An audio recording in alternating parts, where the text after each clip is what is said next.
देवानं दोन दोन दिले. सगळ्या शरीराची जर किंमत काढली तर करोडो रुपये किंमत आहे. काय दिले भगवंत?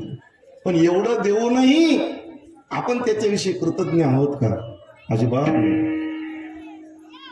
आपली जात भस्मासुराची ठीक नाही. आता मग पुढं कोटीरुद्र संहितेमध्ये कथा येणार आहे भस्मासुराची. आता आपण दोनच संहिता सांगितल्या ना. तर त्या भस्मासुराची कथा अशी आहे की भगवान शंकराने त्याला वरदान दिलं की ज्याच्या डोक्यावर तो हात ठेवशील तो काय होईल. हे वरदान कोण दिलं? भगवान शंकराने. पण ज्यानं वरदान दिलं याला त्याच्याच डोक्यावर हात ठेवला. असे बरेच भस्मासुर आहेत समाजात. विठ्ठल विठ्ठल.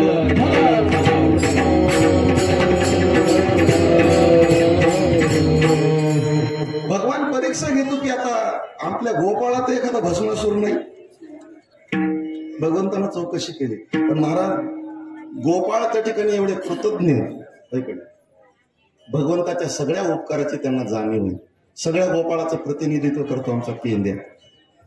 जसं 88,000 ऋषींचं प्रतिनिधित्व शौनक नावाचे ऋषी करतात की नाही, तसा पेंद्या नावाचा गोपाळ सगळ्याचं प्रतिनिधित्व करतो. तो असा उठून उभा राहिला. लोक म्हणजे तुम्हाला बोलता येते तुम्हीच बोला.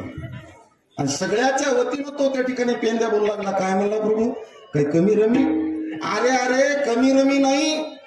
आता जे मिळालं ते कधीच मिळालं नाही. इतके आनंदी होतो आम्ही अभंगाच्या पहिल्याच्या.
टाप गिअर टाकूच नका. मी वेळेच्या आज सांगतो तुम्हाला पंढरपूर गाडी भेटली पाहिजे बस एवढंच ना. विठाला विठाला.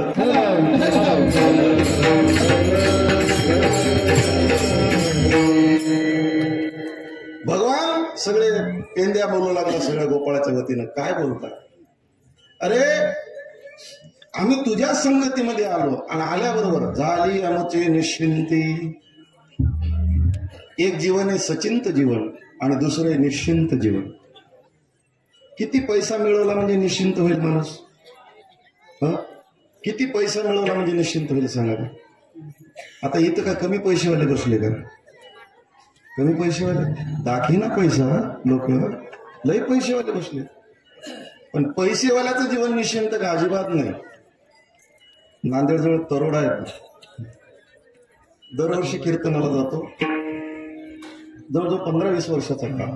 तो नांदेड एवढं मोठं नव्हतं, तरोडा छोटस गाव आहे. एक 2 एकर शेत असलेला एक माणूस त्याच्या घरी नेहमी जाणं येणं. आमचं एक वैशिष्ट्य असते, एका घरी एकदा पटलं की तिथंच राहतं, दुसरीकडे जाय नको. मांजरीवाणी 17 घरं बदलायची सवय नाही. विठ्ठल विठ्ठल.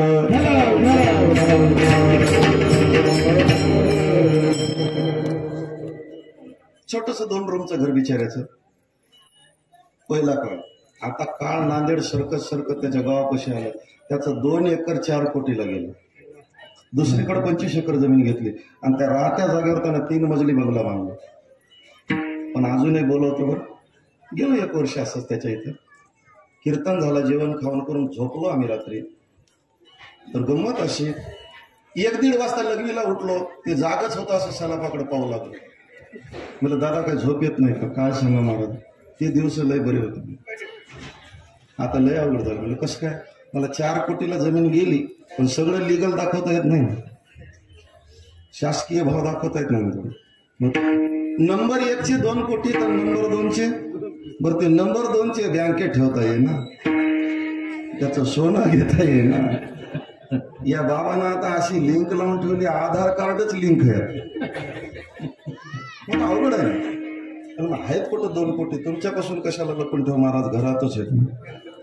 आणि ते 2 कोटी झोपूच देणं झाले. थोड्या वेळानं खडखड वाजलं. कोण आहे म्हणला? ते डब्यात लावून दे म्हणला. मीच आहे, झोप गुपचूप. संपत्ती जास्त कमावली म्हणजे जीवनामध्ये निश्चिंतता येते का? अजिबात नाही. किती संतती असली म्हणजे जीवनामध्ये निश्चिंतता. महाराज निश्चिंततेचे परिमाणच नाही. ते जीवनामध्ये निश्चिंतता त्या येईल कधी? एक नाही. तृषाकांत असलेल्या या मनाची धाव ज्या दिवशी संपल, खुंटलिया धावा तृष्णेची, तोपर्यंत तुमच्या जीवनामध्ये निश्चिंतता येणारच नाही. तुकोबार म्हणतात, आता निश्चिंतीने पावलो विसावा, पण कधी? खुंटलिया धावा. तृष्णा जितकी वाढत जाते तेवढी तुमची चिंता वाढत जाते. आणि ज्या दिवशी तृष्णा संपली, समजायचं तुम्ही सुखी झाला. सुभाषित आहे संस्कृतमध्ये, निस्ववृष्टी दशमदशी दशशतम लक्षम सहस्राधिपा लक्षेशा क्षितिपालता क्षितिपती चक्रेशता वांछिती चक्रेशा असुरराजता असुरपती ब्रह्मास्पद वांछिती ब्रह्मा हरी हरी शिवपदम तृष्णावधी कोंगतः. कळालं असं ना इंग्लिशमध्ये? सांगतो ना तुम्हाला. ज्याला 10 रुपये जीवनामध्ये मिळाले त्याला 10चे 100 कधी होतील चिंता. 100चे 1000, 1000चे लाख, लाखाचा कोण बनेगा करोडपती. आणि पैसा आमाप जवळ आला की मग त्याला वाटते आता पैसा निसता असून काय उपयोग आहे, भर ग्रामपंचायतला फार झाला. ग्रामपंचायत सदस्य फोडाफोडी करून होय सरपंच, ते झाल्यानंतर जिल्हा परिषद मेंबर, जिल्हा परिषदचा अध्यक्ष, मग आमदाराचे स्वप्न पडतात. मला आमदार झाल्यासारखं वाटते, पुन्हा खासदार होतो, मंत्री होतो, मुख्यमंत्री होतो. खालचं संपवलं बरं. आता खालचं संपल्यावर त्याला वरचे स्वप्न पडतात. काशत एक जन्म, ते सुरू करतं. 100 यज्ञ कर, इंद्र हो. ब्रह्मदेवा पदाची आशा, हरिपदाची आशा, हरपदाची आशा. वरचेही पद संपतात, पण तृष्णा कधी संपत? जोपर्यंत जीवनामध्ये तृष्णा आहे तोपर्यंत तुमच्या जीवनामध्ये निश्चिंती नाही. आता या तृष्णेची धाव खुंटवायची असेल तर काय करावं लागेल? त्याला पर्याय एकच आहे. विषयाला चटावलेले जे इंद्रिय, पंचकर्मेंद्रिय, पंचज्ञानेंद्रिय, या सगळ्यांचा मालक आहे मन. मन जिकडे धावतात त्याच्या मागे ते इंद्रिय सैरा धावतात. आपल्याला एकच करावं लागेल जीवनामध्ये निश्चिंतता आणायची ना, त्या मनाला ओढून ताणून भगवंताकडे आणावं लागेल. आणि एकदा का मन याच्या पायी स्थिरावलं की मग काय आण? तुझे चरण देखली, तुझे चरण देखली, तुझे चरण देखली, तुझे चरण देखली.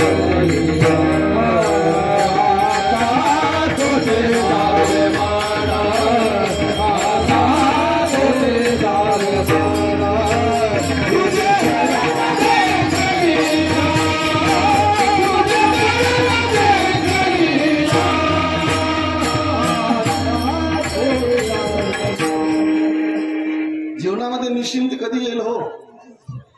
तुम्हाला मी उदाहरण सांगतो नाथ महाराजांचं रामायणातलं. काय कमी आहे रावणाकडे? काय कमी आहे? पाटलीनबाई सोनं आहे घरी आपल्या, खोटं बोलू नका. 10 लाखाचं पॅकेज झालंय पोराला, आता नाही सोनं येऊन झडती घ्यावं लागलं. कसं बोलायला लागलं? मी काय घेणं हो तुमचं, आपल्या सगळ्याच्या घरात सोनं आहे ना. भजनाच्या घरात असेलच, आमच्या जवळ कशात आमच्या बायका पिवळ्या पाहिजे तर कवळू झालं. तुमच्याजवळ खूप सोनं आहे. आपण सोनं ठेवण्याकरता तिजोरी आहे आपल्या घरात. पण इतिहासात एक बाबा असा गोळ होऊन गेला की त्याचं घरच सोन्याचं, घरच सोन्याचं. मोठा प्रसंग गोड येतो रामायणामध्ये. काय झालं? रामाला प्रश्न विचारला आपल्यासारख्या अयोध्येतल्या एका माणसाने. म्हणजे प्रभू तुमचं चुकलं. म्हणजे का?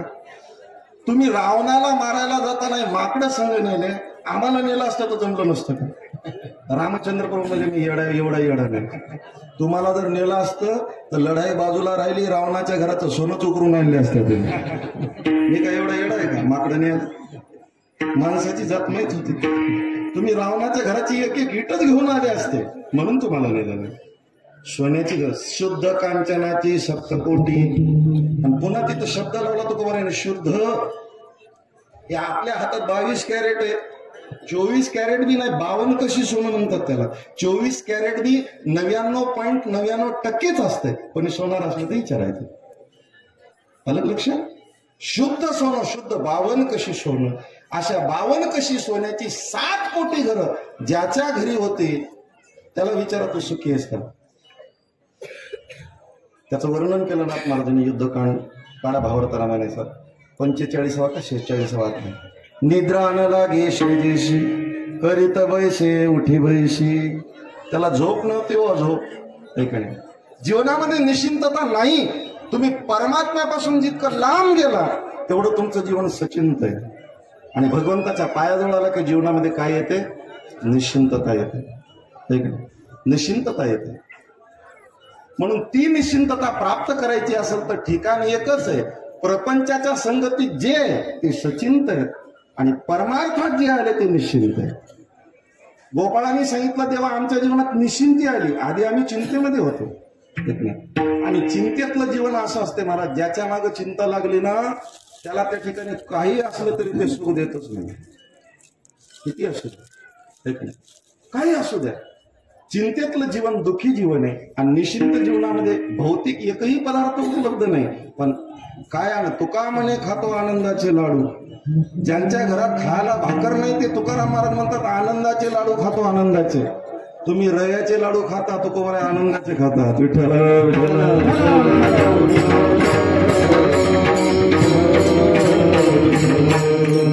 आनंदाचा लाडू खाल्लाय कोणी? जास्तीत जास्त हिवाळ्यामध्ये डिंकाचे लाडू खाशील, पण तुकोबारा आनंदाचे लाडू खातात. आनंदाचे लाडू खाण्याकरता देवा करताच करावं लागतं. आता बाकी खुल्लं बोलणं धंद्यातलं गुपित आहे. विठ्ठल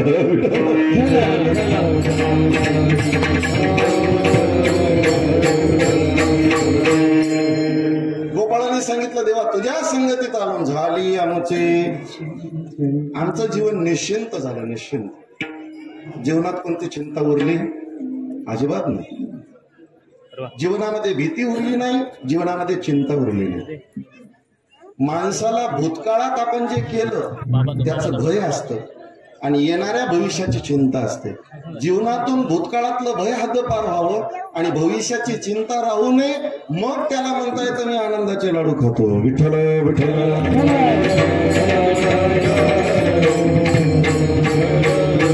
आता आमच्या जीवनातून चिंता गेली देवा, जेव्हा चिंता गेली. पण काय मजा आहे तुझ्या संगतीमध्ये, काय मजा आहे, किती मजा आहे सांगू का? ऐक दुसऱ्या चरणात. नाही देखी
तुझ्या संगतीत, तर गोपाळाने सांगितलं देव दुर्लभ भोगाची प्राप्ती तुझ्या संगतीत आम्हाला झाली. लौकिक सुखाच्या बाबतीत काय बोलू परमात्मा, तुमच्या संगतीत अलौकिक वैभवाची प्राप्ती आम्हाला झाली. थोडं अलीकडच्या भाषेमध्ये बोलायचं जर ठरलं तर तुम्हाला लौकिक दृष्ट्या आणि अलौकिक दृष्ट्या ही गोष्ट मी पटवून देतो. लौकिक जीवनामध्ये भगवंताच्या संगतीत काय मिळतं, तर 3 गोष्टी मिळतात. आमचे कबीरदाजी महाराज सांगतात, हरिभक्तन के 3 गुण है, लोक लागत पाव, खाने को मिष्टान्न मिले और अंत वैकुंठ को. 3 गोष्टी मिळतात. पहिली गोष्ट, लोक पाया पडतात. आमचे परमादरणीय बाबा महाराज काकंडेकर सांगतात, जगामध्ये बरेच असे लोक आहेत त्यांच्या पायाचं उद्घाटन बी अजून झालं नाही. उद्घाटन कळते ना, म्हणजे घरची सुद्धा त्यांचे काय पडत नाही, तिला माहिती आहे काय लायकीचे आहे का. बरेच लोक असे की ज्यांच्या पायाचं अजून उद्घाटन सुद्धा झालं. आपले किती लोक पाया पडतात. आम्ही जाऊ दे, आम्ही महाराज लोक, तुमचे पडतात की नाही पाया. साधा मधात विना पहाऱ्याचा घेतला तरी लोक काय करतात, पाया पडतात की नाही. पहिली लौकिक बद्दल बोलायला लागणार, लोक लागत पाव. बरं चला, खाने को मिष्टान्न मिले, दिवसच नाही असं. आता आम्हाला बिमारी लागली त्याला काय करा, शुगरचं, नाही तर काय काय गोड खायला. गोड खाणार महाराजांचा गेल्या वर्षी होता आपाचं डबाभर गुलाबजामुन एका दिवसातच पाहा. यांनी करून ठेवले, पण आता आम्हाला बिमारी जळायली, काय करा. साखरेच्या बारदाण्यावर बसलं तरी साखर वाढायली, करावं काय. काय काय मिळते खायला, आता काय सांगू तुम्हाला. तुम्ही काहीच खाऊ शकणार, आमची बरोबरी करू शकणार. मी तो 2-3 नमुने ठेवतो तुमच्यासमोर. तुम्ही जिलेबी खाल्ली असेल, जिलेबी.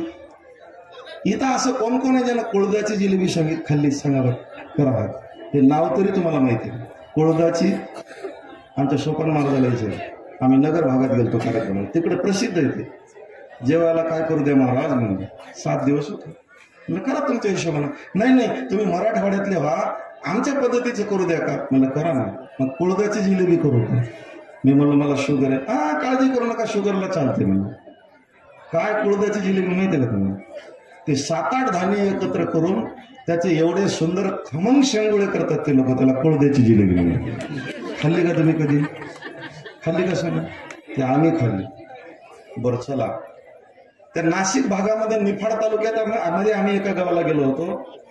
रात्री कीर्तन झालं, सकाळी स्नान झालं आमच्या दोघांचं. बाई आली, महाराज नाश्त्याला काय करू. म्हणलं करा काही, पोहे सोडून काही बी करा. ते म्हणले पा उपमा फिकमा हे जनरल पदार्थ आहेत, आमच्या भागातला पदार्थ करू का म्हणले. म्हणलं काय, मनोहरा करू का म्हणले. मनोहरा कोण खाल्ला हातवर, माहित तरी नाव तुम्हाला, युट्यूब नाही. मनोहरा. आता आम्हाला दोघाला वाटलं मनोहरा म्हणजे लयच काही चांगला पदार्थ की काहीच नाही. रात्रीच्या शिळ्या चपात्या त्याने मिक्सर मधून फिरल्या आणि त्याला फोडणी दिली, झाला. बरं जाऊ दे. वारंगा माहिती आहे, आखाडा बाळापूर वारंगा. वारंग्याजवळ शिणगी अंकुश महाराज. तर शिणगीला एकदा गेलो होतो, जेवायला बसलो. ते लोक म्हणजे महाराज आमच्या भागात एक प्रसिद्ध पदार्थ खाऊ बोलू का. मला काय, लाबडं खाता का. लाबडं म्हणलं. लाबडं तरी ऐकलं की नाही त्यांनी, नाही ऐकलं. ते आम्ही खाल्लं. आता काहीच करता येईल नका. आता हे लोंढा आला, हे कुंभमेळा आहे, आता काय करा. ते पाहिजे तिकडून काहीच. आता काय करा, जिथून ऐकता येईल तिथून ऐका. विनंती, मंडपाची कॅपॅसिटी संपली. पुढे येण्याचा प्रयत्न करू नका. ज्याला जिथं जागा मिळेल तिथून ऐका. अर्धाच घंटा राहिला, जास्त नाही. विठ्ठल विठ्ठल.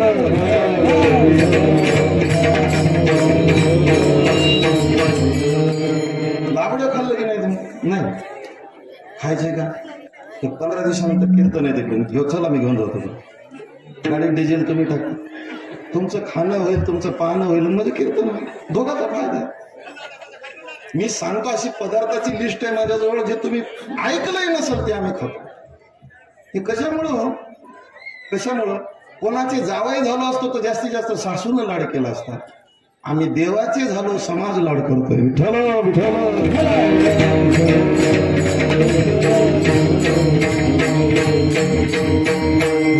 हे झालं लौकिक बाबतीमध्ये. आणि अलौकिक बाबतीमध्ये बोलू का. भगवंताच्या संगतीत गेलं की देव दुर्लभ मिळतं महाराज. काय आनंद आहे त्या जीवनामध्ये. श्रीमद भागवताच्या पहिल्या स्कंदामध्ये प्रसंग येतो, मला सुंदर प्रसंग आहे. नारदजी महाराज व्यासांना सांगतायत, जो परमात्म्यावर प्रेम करतो देव त्याला काय देतो. नारदाला आपली चरित्र कथा सांगितली. मी 3 वर्ष तुम्हाला कथा सांगितली की मी एक जन्मामध्ये दासीचा पुत्र होतो, भगवंतावर प्रेम केलं आणि तो भगवान मला त्या ठिकाणी माझा प्रिय पार्षद करतो, देवाच्या मांडीवर मला बसायला मिळतं. जे देवादिकांना भाग्य नाही ते भक्तांना भाग्य नाही. देखील ते भोग सुखाचे सोड. अष्टभोग हात जोडून उभे आहेत आमच्या समोर. अष्टभोग आमचा स्वीकार करा म्हणतात, पण हरिभक्त त्याच्या वाटी जात नाही. त्याला लौकिक सुखाची चाडच नाही. का नाही? जो अलौकिक सुखाचा उपभोग घेतो त्याला लौकिक सुखाबद्दल काय महाराज राहणार आहे. ज्यानं पुरणपोळी खाते ते बेसन भाकरी खाईल का? जे बेसन भाकरीची गिऱ्हाईक आहे त्यांना बेसन भाकरी आवडते. खानदानी पुरणपोळी खाणाऱ्याला बेसन पोळी आवडेल का? नाही ना. तसं भगवान, आम्ही अलौकिक सुखाला चटावलेली माणसं, या लौकिक सुखामध्ये आम्ही पडणारच नाही. आम्हाला देव दुर्लभ भोगाची प्राप्ती तुझ्या संगतीत झाली. पेनानं सांगितलं, प्रभू तुझ्या संगतीत आलो की नाही देखील ते मिळेल. पण याच्या आधी आम्ही ज्याच्या संगतीत होतो तिथं काय होतं सांगू का? तिसऱ्या चरण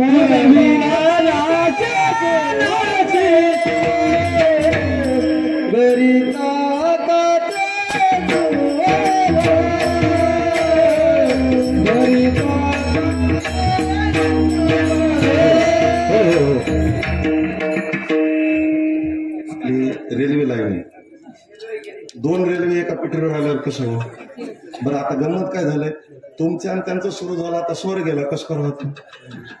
ते आमचे महाराज म्हणायचे, स्वर गेला तर माय मेली, ताल गेला तर बाप मेला म्हणे. विठ्ठल विठ्ठल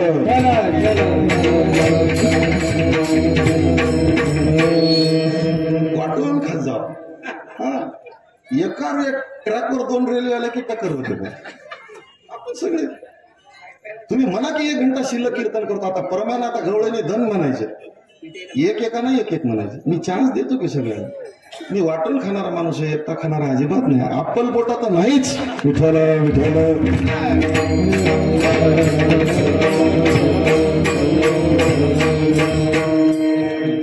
आता मी ज्याच्या संगतीत आधी होतो ते आणि आताच पौलनिक दृष्ट्या दोन्ही ठेवले देवासमोर. तुझ्या संगतीत आलो झाली आमचे निश्चिंती. बरं, आधी आम्ही प्रपंचाच्या संगतीत होतो तर आम्हाला काय मिळायचं? घरी ताकाचे सरोवर आणि इथं येथे नवनीताचे पूर. हे पहा, आपल्या घरी आता सगळ्याच्या घरी दूध दुभतंय. तुम्ही खेड्याची माणसं असल्यामुळे असं राहतात, आमच्या इकडे नाही. त्याला काय करा. मग घरी दूध दुभतं असलं की बाया इरजण लावतात. इरजण लावलं की त्याचं दही करतात, दह्याचं मंथन करतात आणि मंथन केलं की त्याच्यापासून 2 गोष्टी निघतात, लोणी आणि ताक. लोण्याला कडवल्यावर तूप आहे बोरगावकर. त्याच्यापासून काय निघालं? लोणी आणि ताक. लोण्याचा भाव काय आणि ताकाचा भाव काय सांगा? लोण्याचा भाव काय? लोण्याला कडवल्यावर जे तूप होते त्याचा भाव काय? आता तुमच्या इथं कोणी 800 म्हणाले, कोणी 800, कोण म्हणलं, कोण म्हणलं? तुमच्याकडे आहे का? 4-5 किलो देता? नाही, खरंच द्या, खोटं नाही. तुमच्याकडून 800ला घेऊन जातो, तिकडे 1200ला घेऊन येतो. 4-25, 2000 रुपये फायदा. कमीत कमी 1000 रुपयाच्या कमी तूप नाहीच. असं 800 तुम्ही म्हणायला लागले, असं असू शकते काही नाही. 800, 1000 हे लोण्याचा भाव आहे. बरं, ताकाचा भाव काय? काय महाराज, ताकाचा भाव काय? माणसाने नापसंत केलं तर मसोडीला, बरोबर आहे ना. पण ताकाचाही भाव आहे आमच्या शहरामध्ये. आम्ही वसमतला 10 रुपये लिटर ताक घेऊन खातो. कशामुळं? आमच्या घरी दूध नाही, ताक सुद्धा विकतं. ताकाचा भाव 10 रुपये लिटर आहे आणि लोण्याचा भाव कडवल्यानंतर 1000 रुपये किलो आहे. दोघांचा जन्म कशाच्या पोटी? दह्याची अंगी निघे ताक लोणी. एका मोले दोन्ही मागून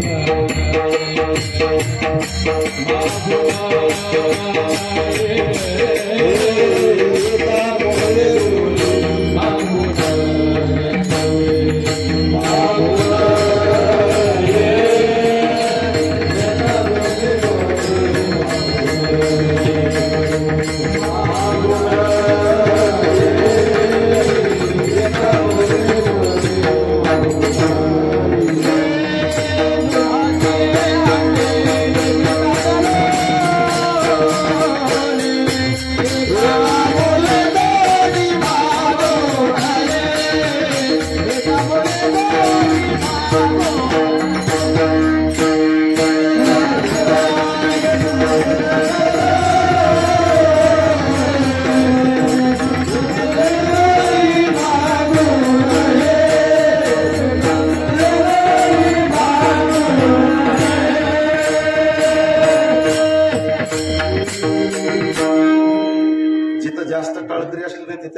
फॉर्म्युला वापरायचा.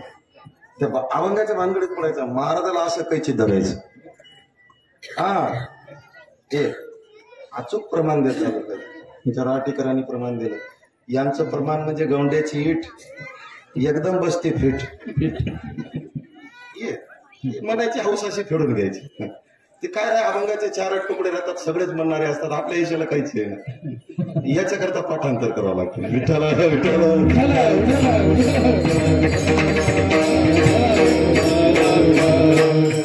या दयाच्या पोटी कोणाचा जन्म झाला? ताकाचा आणि लोण्याचा.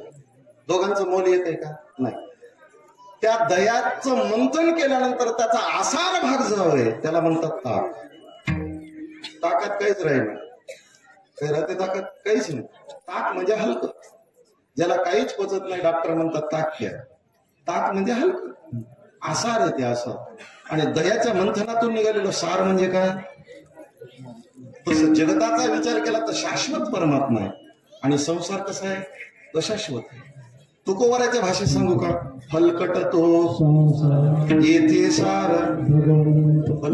हलकट नाही. हलकट आहे म्हणलं तर चालते, पण करणारा हलकट होते का? विठ्ठल विठ्ठल.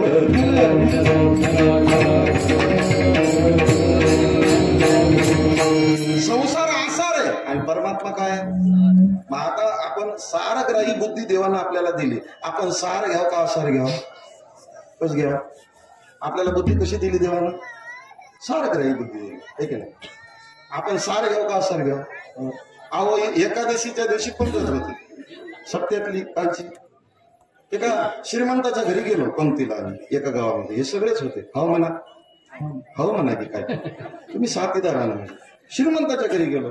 आता गेल्याबरोबर जे बसल्या त्याला सगळ्यात आधी केळ्याचे डझन आणले, 4-5 आणून ठेवले. आमच्यामध्ये एक जरा असं होतं, त्याला काहीच कळायचं नाही. येडीला सासरबी सारखं त्याला घेतलं केळं की कच कच कच लागलं. तसं टर्फला सगळं खाल. अरे मला येड्या आप घालू नको. त्या बुवाची बिल्डिंग पाय 2 कोटीची आहे. कसं खाव महाराज म्हणला. मी मला सालपट खाव, गडा खाऊन टाकाव, सालपट फेकून टाक. बरोबर खाली अर्धा डझन केळं. ते केळ गेल्यानंतर मग त्याला आणली खारीक. आता याला फॉर्म्युला वापरला, टर्पल फेकून द्या. जमलं की त्याला म्हणलं अरे काल कशाला आणलं रे याला सोबत? आम्हाला तुम्हीच म्हणले की अरे मला वस्तू पाहून फॉर्म्युला बदलतो. आता टर्पल खायचं आणि गड्डा फेकून. जमलं की आता ते झाल्यानंतर मग आंबे आले. आता कसं करा? टर्पल फेकून द्या आणि गड्डा बी. टर्पलही फेकून द्यायचं, मधातली कोळी फेकून द्यायची, दोन्हीच्या मधातला काय खायचं? आता आखरीला सगळ्यात शेवटी त्याने विचार केला, जाऊ द्या झाला का फराळ, तोंड गोड करूनच वापस पाठवतो. मला पेढे आणले, आता काय फेकावून काय खाऊ? सारग्राही बुद्धी आहे आपली बुद्धी. कशी? सारग्राही बुद्धी आहे. मग या सारग्राही बुद्धीने, विवेक बुद्धीने विचार करायचा. अशाश्वत प्रपंच आहे तो त्याज्य आहे आणि परमात्मा ग्राह्य आहे. ठीक नाही? परमात्मा ग्राह्य, त्याच्या संगतीत मिळणारं जे सुख आहे ते सुद्धा ग्राह्य आहे. ठीक नाही?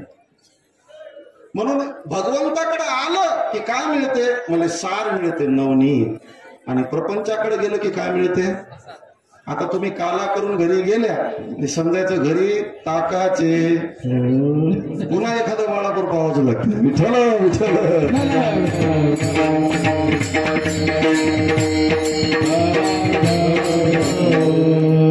एवढा आनंद देवानं सांगितलं भरले ना पोट.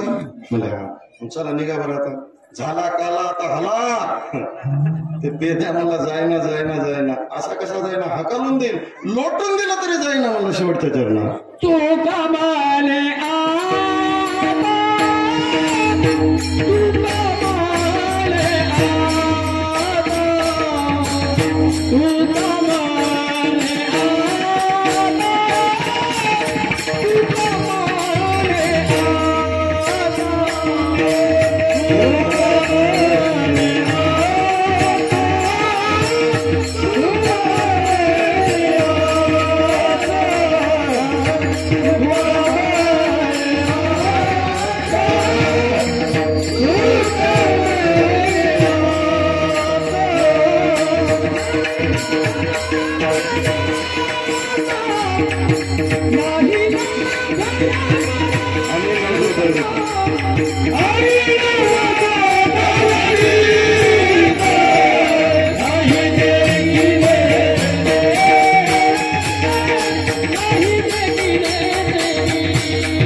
एका घरी दोन आवळ्या जवळ भाऊ होते, दिसाला एकदम सारखे.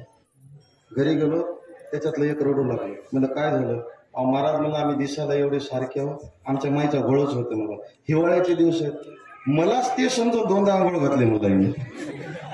मुडदे अजून का करणं झाला सांगून मरणाच मारलं मला. असं होतं, चरण सारखे झाले की बिघडत. आवळे जवळे भाऊ आहेत. तुका म्हणे आता लाभ नाही, हे बरोबर आहे. आणि तुका म्हणे आता आम्ही नवजो. त्या आवळ्या जवळ्यातला फरक ओळखून आला की गोड होते. विठ्ठल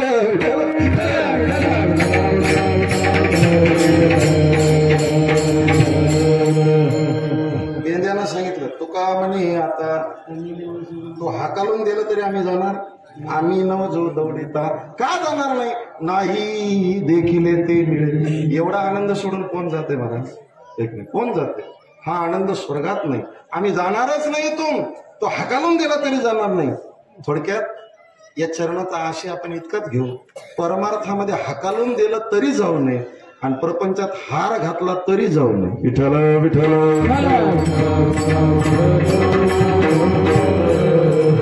सन्मान असला तरी नको तिकडं, पण परमार्थामध्ये प्रताडणं असली तरी. तुका म्हणे जवळी न पाचारिता जावे. जिथं आपलं हित आहे ना, तुकोबर म्हणतं तिथं नाही बोलवलं तरी जा. आणि जिथं आपलं हित नाही, अहितानं भरलेलं, तिकडे बोलवलं तरी जाऊ नका. हा या चरणाचा आशय. थोडक्यात या अभंगाचं आपण चिंतन केलं. जवळजवळ 12 वाजले. पत्रिकेत टाकलेली वेळ संपली, पण आता सांगावं लागतं म्हणून थोडा औपचारिकरित्या भगवान कृष्णाच्या चरित्राचा थोडक्यात विचार करून आपली आपण सेवा संपूया.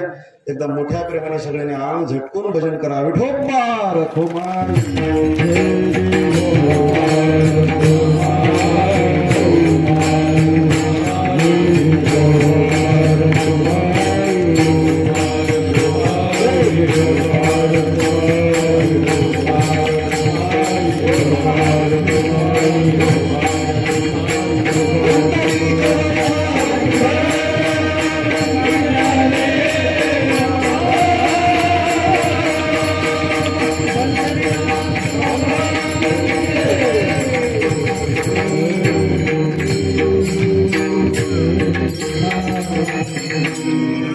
अभंगाचं चिंतन झालं. आजचं कीर्तन एक नसतं, डबल असतं. आजचं कीर्तन सिंगल असते, डबल असते. आता काय काय महाराज, परमार्थामध्ये मी म्हणत नाही मी अधिकारी आहे, पण एक सूत्र लक्षात घ्या. एक सूत्र लक्षात घ्या. तुका म्हणे नाही चालत तातडी, प्राप्त काळ घडी आले विना, असे महाराजांचं प्रमाण आहे. आणि अनुभवे गोडी येईल कळू, असे प्रमाण. परमार्थामध्ये गडबड नाही, स्टेप बाय स्टेप प्रमोशन होत असते. पण आल्याच काल्याचा कीर्तनकार हो वाटायला अवघड आहे. परंपरेने जे चालू आहे ना रूढ, कमीत कमी 15-20 वर्ष संप्रदायाची सेवा व्हावी. माझी लायकी नाही काल्याचं कीर्तन करण्याची, खरंच सांगतो. अधिकारी माणसाला काला द्यावा, अधिकारी माणसाला, असा नियम आहे. म्हणून माझी तेवढी काही लायकी नाही, पण तुम्ही माझ्यावर तो भार टाकला. अर्थात हे कळण्याकरता असं मी जाणतेच लागतं. विठ्ठल विठ्ठल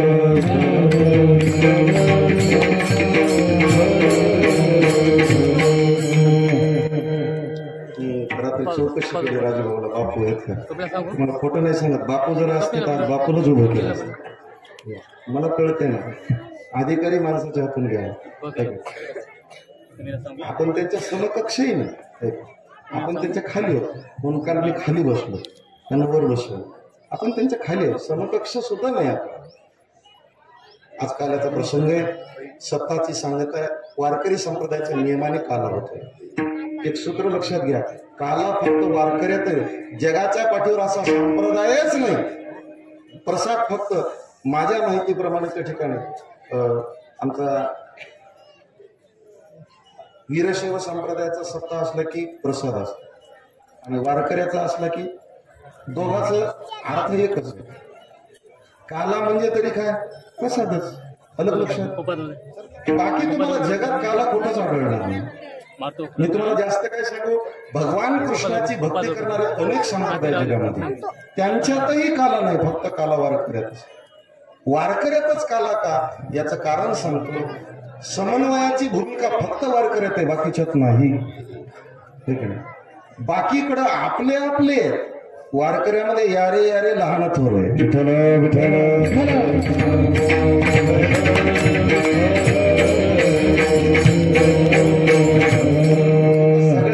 सगळ्याला सामावून घेतो महाराजांचा संप्रदाय.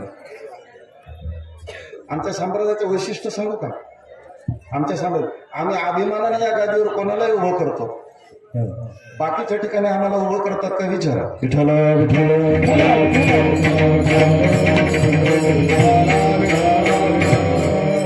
भेदच नाही, अभेद स्थितीतला संप्रदाय. आम्हाला अद्वैत सिद्धांताचा प्रचार आणि प्रसार आमचा वारकरी संप्रदाय करतो.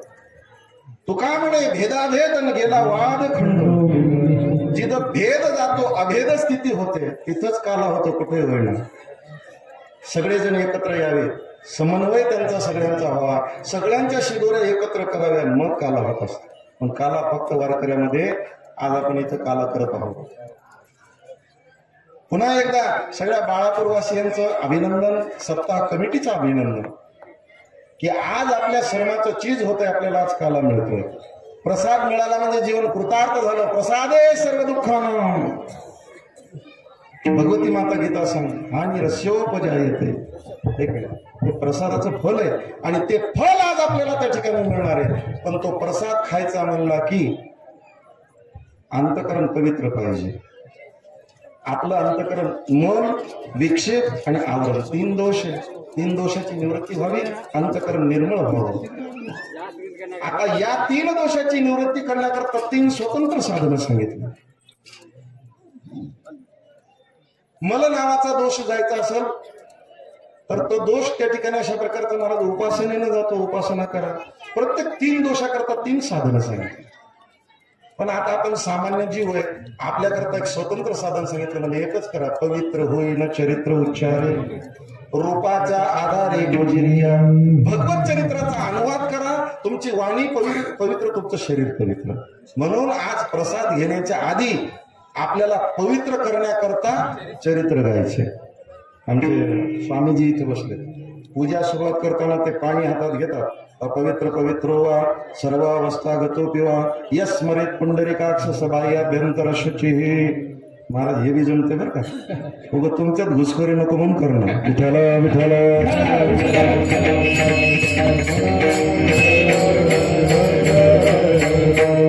आमच्या महाराजाच्या संगतीत रोज सकाळी शालिग्रामाला अभिषेक असतो. त्यांच्या मुखातून ऐकले आहे काय काय करा. ते आपल्या अंगावर असं पाणी शिंपडतात. म्हणजे अपवित्र असेल तर पवित्र, अपवित्र पवित्र वा सर्वावस्थागतो किंवा यस्मरेत पुंडरीकाक्ष बाह्याभ्यंतर शुची. म्हणून आपल्या अंगावर असं पाणी शिंपडतं. झाली का शुद्धी? आता ती शुद्धी झाली की तुम्ही पूजेला लायक झाली. तसं काला खाण्याच्या आधी चित्त निर्मळ करायचे का?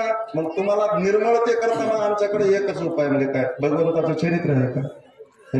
चरित्र ऐकलं की तुम्ही शुद्ध होणार. पण आजच्या दिवशी चरित्र त्या ठिकाणी गावं लागतं. केले देवे गो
चरित्राचा उच्चार करायचा. आता काही गोष्टीचा उच्चार करायचा आणि काही गोष्टीचा आचार करायचा. रामाच्या चरित्राचा आचार करायचा आणि कृष्णाच्या चरित्राचा काय करायचा? बस आपण करतो उलट. कृष्णाच्या चरित्राचा उच्चार आणि रामाच्या चरित्राचा आचार करायचा. पण रामाचा उच्चार करतो आणि कृष्णाचं काय करतो? एक जण मला जमना का हो, त्यानं 16,108 केल्या, 2-4 जमना का? मी म्हणलो 7-8 कर, काही लागलं तर देतो. एकीमध्ये बरगड्या उघड्या पडल्यात येड्या, सांभाळणं होईना झाले. साडी या नामुकान बेजार व्हायला 16,108. त्याचं वैभव नारदाने परीक्षा घेतली ना श्रीमद भागवतामध्ये, प्रत्येकाच्या घरात तो आहे. आता जर त्याच्या चरित्राचा आचार जर करायचा ठरला तर फक्त त्यानं बायका केल्या म्हणून आपण करायच्या. त्यानं 12 गाव अग्नी गिळला होता, तो बिडी सुद्धा गिळून दाखव केली. जमना असं कसं जमतं? कृष्ण चरित्राचा फक्त काय करायचा? उच्चार. कारण ते चरित्र एवढं त्या ठिकाणी महाराज तुकोबारा म्हणतात, नकळे कानोराचे त्या आपल्या बुद्धीला अनाकलनीय चरित्र आहे, पण फक्त त्याचा उच्चार करायचा. विठ्ठल विठ्ठल.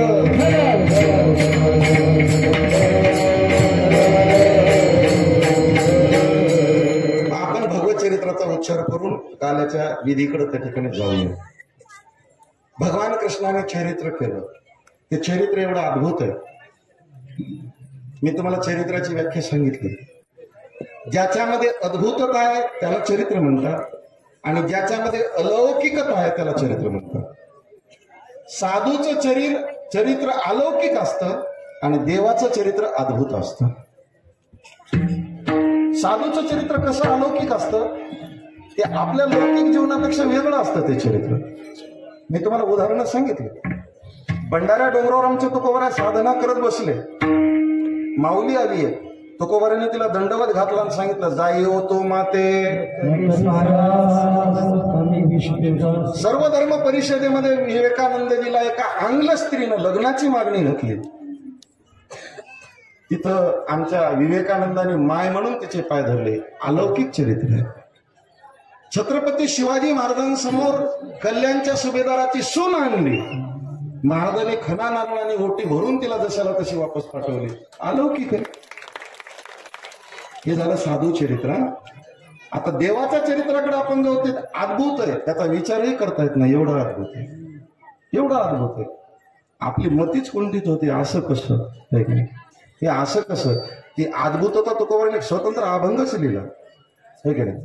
पृथ्वी जेणे तृप्त केली, अद्भुतता त्याशी यशोदा भोजन घाली, विश्वव्यापक कमलापती त्याशी गवळणी तुका मने नट्टधारी. त्याच्या चरित्रातली अद्भुतता सांगू का? एकदा काय झालं, द्वारकेला दुर्वास नावाचे ऋषी आले. द्वारकेला समुद्र आहे, गोमती नदी.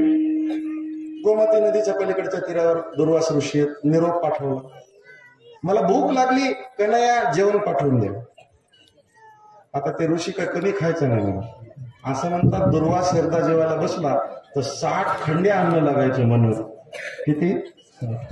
आता 1 खंडी म्हणजे किती? 16 पायल्याचा मन, 20 मनाची. बरोबर आहे ना? मी शेतकरी नाही, बरोबर आहे ना? 16 पायल्याचा मन आणि 20 मनाची. बरं, पायली किती किलोची? 5 किलोची. आमच्या वसमती 10 किलोची. आमच्या मोठं माप मोठे आमची 10 किलोची. बरं, तुमच्या मापानं धरून 16 पंचे 80 किलोचा मन, आणि आता 20 मनाची खंडी. 8 दोन्ही सांगा की हिशोब. माझं गणित थोडं कसं. एका टाइमला 60 खंडे अन्न खायचं. ते कसं असेल पहा. हे तुम्हाला हे अद्भुतता काही वाटत देत जाऊ नका, म्हणजे हे काही वेगळं असं नाही. आजही खाणारे, आजही खाणारे.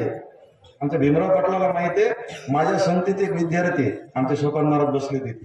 पुण्याला गेलो गुरुजी आम्ही, माऊलीनं जेवायला बोलिलं. एका बैठकीला 27 पुरणपोळ्या खाल्ल्या. त्या बाईने इशारा केला, महाराज मनगट दुखायला. लग्नाची पत्रिका घेऊन आमच्या घरी आलं. बाईक पहिल्यांची विचारा, आमच्या बायकोनं मला बाजूला जेवणार आहे का म्हणली. आता अवघड, किलो 1.5 किलोची खिचडी तर हो येरेच. एवढं गोड गाते. परभणीजवळ गाव आहे त्याचं. तुम्हाला बोलवा म्हणलं तर पुढच्या वर्षी बोलवतो, पण त्याचा आवरेज काढावं लागतं.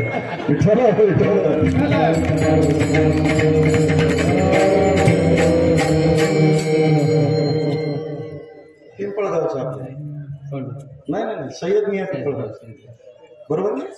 सय्यद मिया पिंपळगाव तिथं आहे. रुक्माजी नावाचं 60 खड्डे अन्न खायचं. भूक लागली.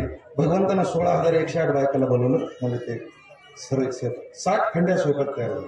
आता न्यायचा, पण गोमती नदीला पूर आला. पलीकडे जायचं कसं? बाया म्हणल्या कसं जाऊ?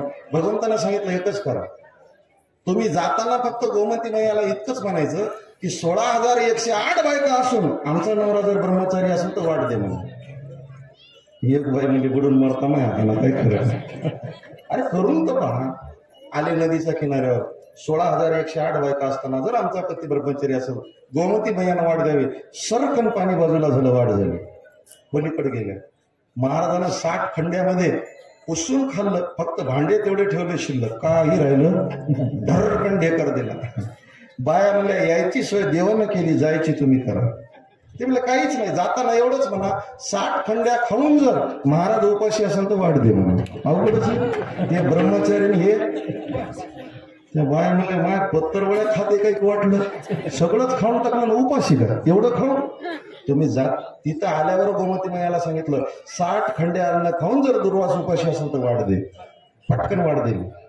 आता याच्यातली अद्भुतच सांगतोय का, 16,108 बायका असताना सुद्धा एखादा पदार्थ उपलब्ध असतानाही त्याची आसक्ती जर चित्तात नसेल, अनासक्त भावनेनं त्या पदार्थाचा जर स्वीकार केला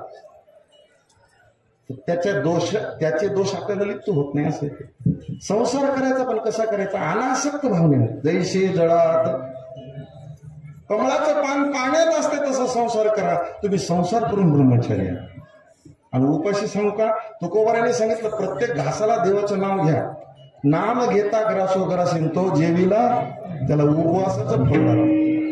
अनासक्त बुद्धीनं केलं पाहिजे. अनासक्त बुद्धीने चरित्रातली अद्भुतता आहे त्याच्यात. आपली बुद्धी कुंठित होते तिथं. म्हणून भगवंताचं चरित्र अद्भुत आहे आणि साधूचं चरित्र अलौकिक आहे. म्हणून दोघांचं चरित्र आहे, बाकीच्यांचं आत्मचरित्र आहे. विठ्ठल विठ्ठल.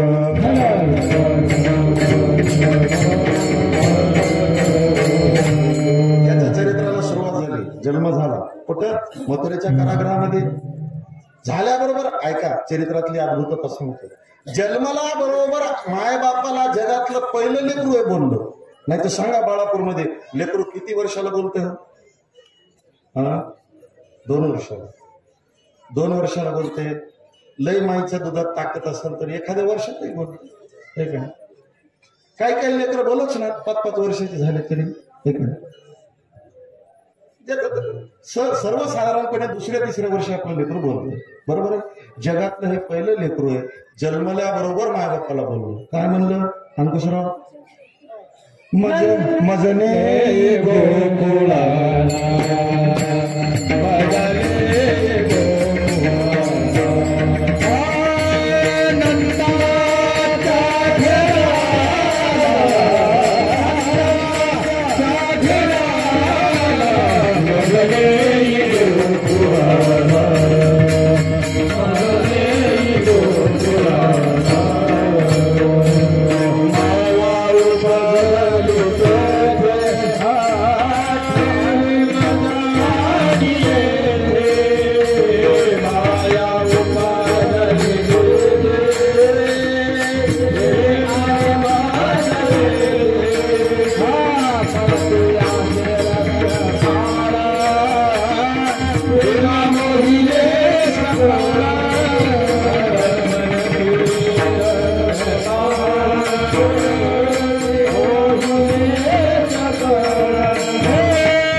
जन्मल्याबरोबर मायबापाला म्हणला मला इथं ठेवू नका, मजनी गोकुळाला.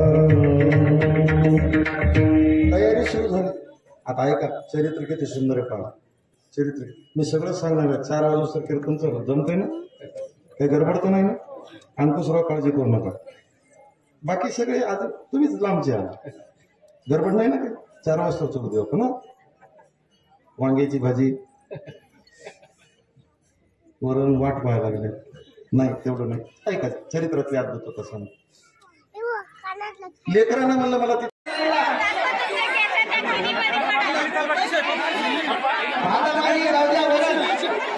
कमी वाढणार नाही.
देवादिदेवा जगत्रय जीवा परियेसी केशवा विनंती माझी, माझी वाणी तुझे वर्णी गुणनाम, आईशे देई प्रेम काही कळा.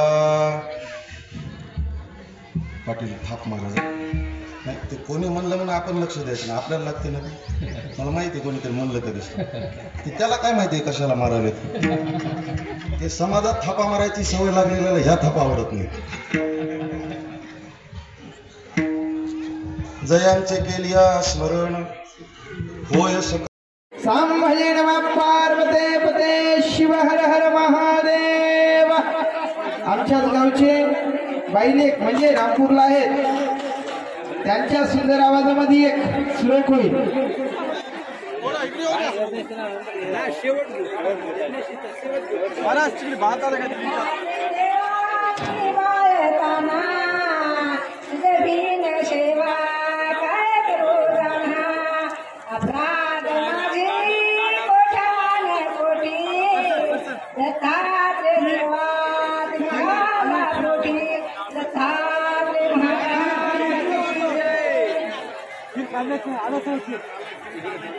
थोर म्हणावा की देव थोर म्हणावा, आगी नमस्कार गुणाशी करावा.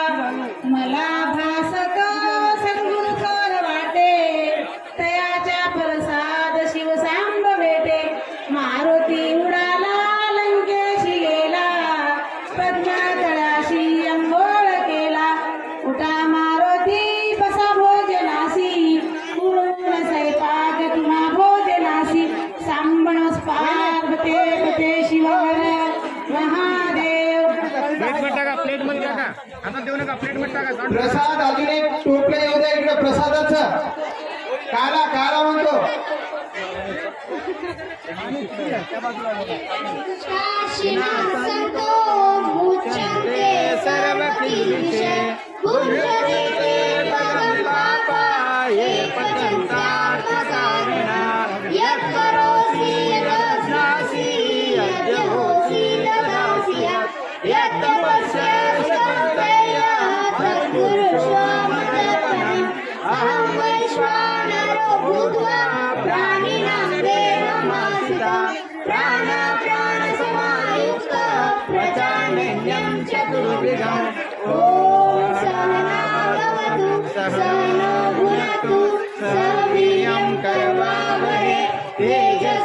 तेजस्विनावधीतमस्तु महाविद्विषावहे. ओम शांति शांति शांति. सगळीकडे आले का प्रसाद? तिकडे गोंड्या आपल्या परिसरातील ताज्या घडामोडी पाहण्यासाठी आजच हिंदू सम्राट 24 न्यूज चॅनलला सबस्क्राईब आणि लाईक करायला विसरू नका. अधिक माहितीसाठी संपर्क करा मुख्य संपादक लालाजी इमणेलू.